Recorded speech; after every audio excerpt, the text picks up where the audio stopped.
சரியான புனித வெள்ளி நாளிலே கர்த்தாவே எங்களை ஒன்று கூட்டினாய் நன்றி. நாங்களும் சபையாரும் சேர்ந்து இந்த சிலுவையிலே பேசின 7 வார்த்தைகளை தியானிக்கும்படியாய் கர்த்தர் கொடுத்த பெரிய கிருபைக்காய் பாக்கியத்துக்காய் நன்றி தகப்பனே. இந்த காலவெளியில தகப்பனே அடியாளை மறைத்து நீங்க பேசினாங்களே கர்த்தாவுடைய வார்த்தை வெளிப்படட்டும். பரிசுத்த ஆவியானவே உமது கருத்திலே ஒப்பு கொடுக்கிற ராஜா நீரை பொறுப்பேற்றுக் கொள்ளுங்க. நீர் என்ன பேசணுமோ அதை பேசுங்க சுவாமி. இந்த பலத்த கருத்தில் ஒப்பு கொடுத்து செபிக்கிறேன். இயேசுவின் நாமத்திலே செபிக்கிற பிதாவே, ஆமென்.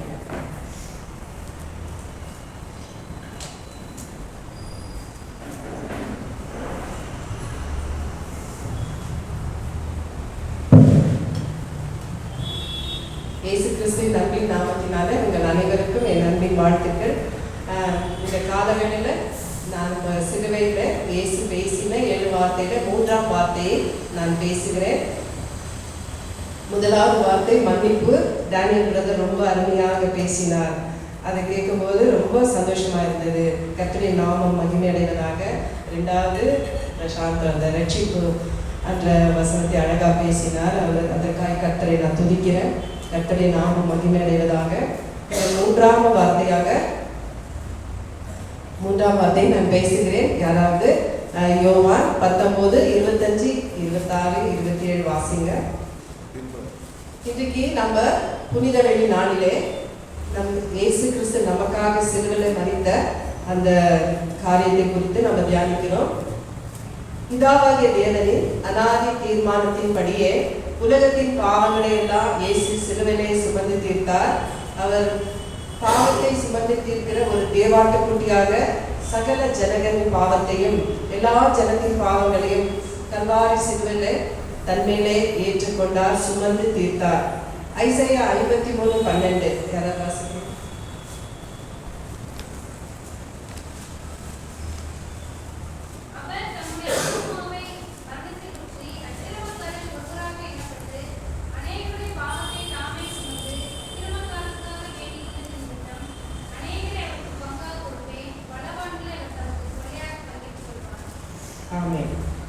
அவர் சிலுவையிலே அறையப்பட்டார்.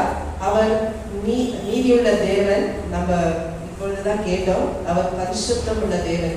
பாவத்தை பாராத பரிசுத்த கண்ணரவர்.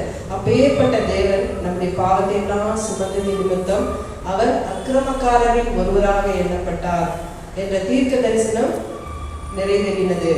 அவர் அந்த கேடு அடைந்தார். அவர் அவ்வளோ அழகான தேவன், 10,000களில் சிறந்தவர், பரிசுத்த தெய்வம். ஆனாலும் அவர் அடிக்கப்பட்டு நொறுக்கப்பட்டது நிமித்தம் ரத்தத்தோடு வழிகிற முகத்தோடு, ரத்தம் வழிகிற முகத்தோடு அவர் அந்த கேடு அடைந்தவராய் 2 கல்லலின் மத்தியிலே ஒரு கல்லலை போல அவரையும் சிலுவையில் அறைந்து போட்டாங்க. அப்போது இன்னொன்று கலாத்தியர் 3:13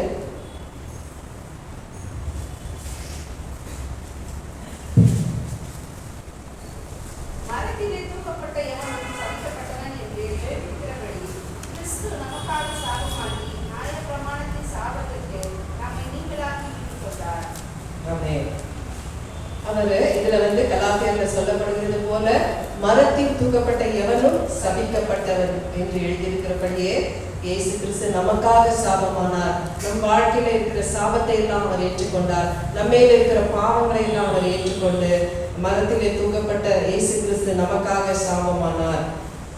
அதே போல அந்த இயேசு சாமியை அந்த கெத்செமனே தோட்டத்துல கைது செய்யும் போது அவரோடு கூட இந்த சீஷர்கள் எல்லாம் ஓடி போயிட்டாங்க. ஒரே பயத்தோடு அரெஸ்ட் பண்ணும்போது எல்லாம் ஓடி போயிட்டாங்க.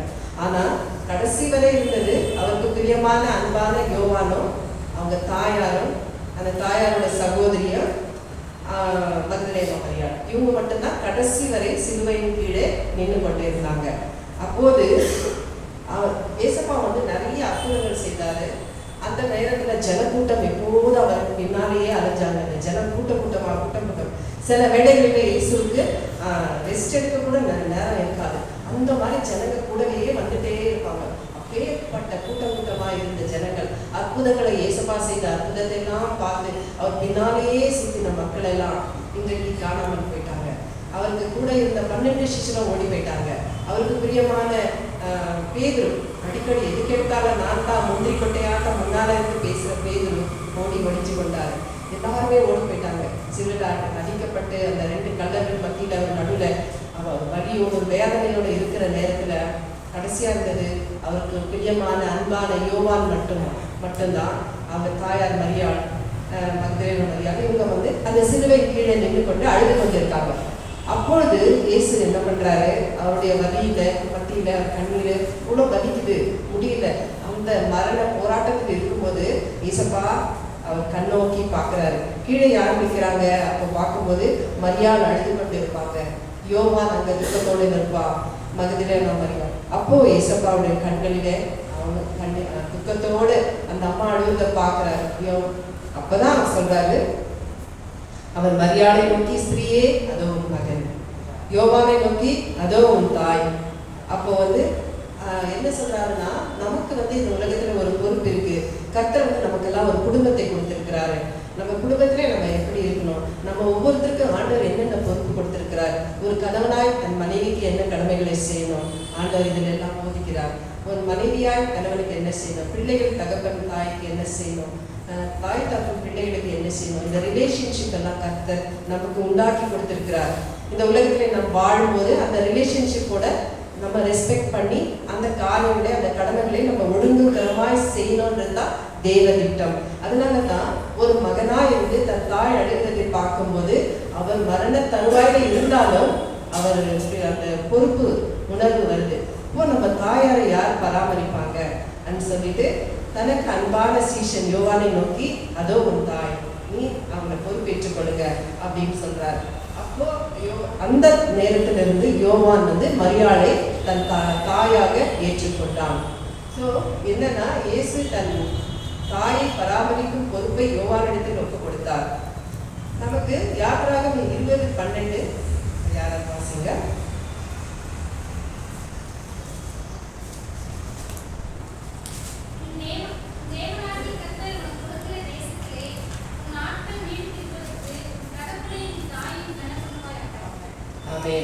ஸோ கர்த்தர் என்ன சொல்றாரு, அவருடைய கற்பனை கட்டளையில ஆயுசு நாட்கள் நீடிக்கணும்னா உன் தாய் தகப்பனை நீ கனம் பண்ணுன்னு ஒரு கட்டளை இருக்கு. நம்ம வேதத்தில் எழுதி வச்சிருக்காங்க.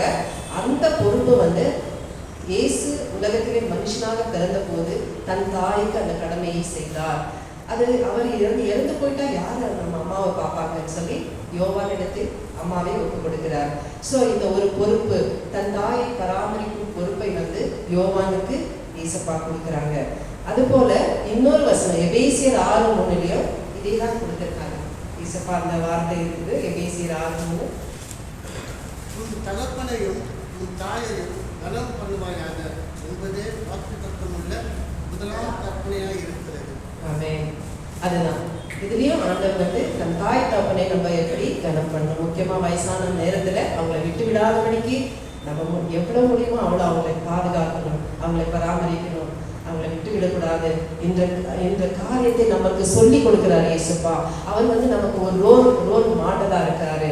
அவரை பார்த்து நம்ம தாய் தகப்பனுக்கு என்ன செய்யணுமோ நம்மளால் இயன்ற மட்டும் நம் தாய் தகப்பனுக்கு கவனிக்கணும் என்ற காரியங்களை நமக்கு சொல்லி கொடுக்கிறாரு இயேசுப்பா. நாமும் நம் தாய் தகப்பனுக்கு என்ன கடமைகளை செய்யணும், அதை சரியா நிறைவேற்றணும் என்று கர்த்தர் நமக்கு சொல்லி கொடுக்கிறார். அதே போல இந்த இயேசுவையை கைது செய்த போது எல்லா சீஷர்களும் ஓடி போயிட்டாங்க. அவரை பின்பற்றின எல்லா ஜனங்களும் பயந்து ஓடி போய் ஒளிஞ்சு கொண்டாங்க. ஆனா யோவான் அவங்க தாயாரும் அவங்க சகோதரி மக்தலேனா இருந்தாங்க. சிலுவையின் அருகிலே சிலுவையின் கீழே அவங்க நின்று கொண்டு அழுது கொண்டு இருந்தாங்க. மற்றவர்கள் தூரத்திலிருந்து வேடிக்கை பார்த்து கொண்டிருந்தாங்க. சிலர் கேலி பண்ணி கொண்டிருந்தாங்க, சிலர் பரியாசம் பண்ணாங்க. அவங்க மத்தியில இவங்க 4 பேர் மட்டுமே இயேசுவின் சிலுவை அண்டையில வந்தாங்க. அப்பொழுதுதான் இயேசப்பா என்ன செய்றாங்க, தன் தாயாரை நோக்கி பார்க்கிறாரு. தாயை பார்க்கும்போது அவங்க அழுது கொண்டிருக்காங்க. உடனே சீஷனுக்கு சொல்லி தாயை பராமரிக்கும் பொறுப்பு கொடுக்கிறார். யோவானுக்கு அந்த இடத்துல ஒரு பொறுப்பு வருது. முதலாவது இயேசப்பாவுடைய கண்கள் அந்த 4 பேரை நோக்கி பார்த்தது. அன்பான சீஷன் யோவானையும் மரியாளையும் இயேசப்பா பார்க்கிறாரு. பார்த்துட்டு தன் தாயை யோவானுக்கு தாயாக ஒப்பு கொடுக்கிறார். அவங்களை பராமரிக்கும் வேலையை, பொறுப்பை யோவானுக்கு கொடுக்கிறார். அதே போல நம்ம வாழ்க்கையில கூட நாம சிலுவை நிழலிலே இயேசுவுடைய சிலுவைக்கு பக்கத்தில் வந்தாதான் ஆண்டவருடைய கண்கள் நம்மை நோக்கி பார்க்கும். அவருடைய கிருபையான கண்கள் நம்மை நோக்கி பார்க்கும். ஆண்டவர் பேசுகிற சத்தத்தை நம்ம கேட்க முடியும். ஆண்டவர் பேசுறாரு, இதோ உன் மகன், யோவானே இதோ உன் தாய் சொல்ற சத்தத்தை கேட்கணும்னா நம்ம தூரத்துல இருந்தா அது நடக்காது. இயேசுவின் சிலுவை அண்டையில வந்தவங்களுக்கு தான் இந்த பாக்கியம் கிடைக்கும். நாம எல்லாரும் இயேசுவின் சிலுவை அண்டையில இருக்கிறோம் என்று நாம விசுவாசிக்கிறோம், நம்ம கர்த்தருக்குள்ள ஜீவிக்கிறோம்.